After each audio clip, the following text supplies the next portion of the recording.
பணம் மற்றும் கொடுப்பனவு முறைகள். அதுக்கு வந்து கொரியன் மொழியில் சொல்லலாம். பணம்னா தொன், கொடுப்பனவு சொல்கிறது கியோல்சே. அந்த அது சம்பந்தமான வார்த்தைகள் நான் உங்களுக்கு கொண்டு வந்துக்கிறேன் பாருங்கள். முதலாவது பணத்துக்கு உங்களுக்கு தெரியும் மணி, தொன்னு சொல்லி சொல்லுவாங்க. ஹியங்கும், இந்த ஹியங்கும்னு சொல்கிறது வந்து ஒரு வித்தியாசம் இருக்குது. என்னென்னு சொன்னால், நாங்கள் ஒரு பேமெண்ட் முறைக்கு போனால் கேஷா கார்டான்னு சொல்லி கேட்பாங்களே, அந்த மாதிரி நேரத்தில் பயன்படுத்தப்படுற அந்த கேஷ்ன்னு சொல்கிற அந்த வார்த்தைக்கு தான் சொல்கிறது ஹியங்கும்னு சொல்லி.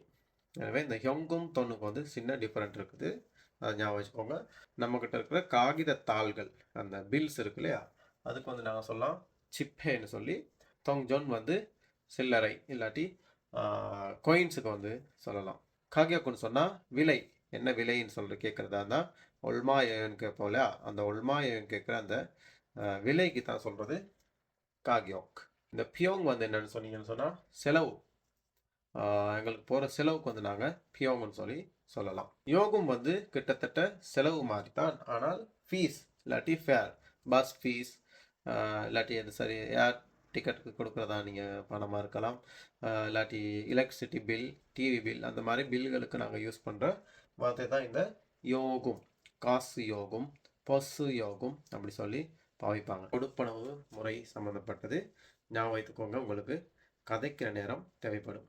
இதுபோல் இன்னும் ஒரு வீடியோவில் உங்களை சந்திக்கிறேன்.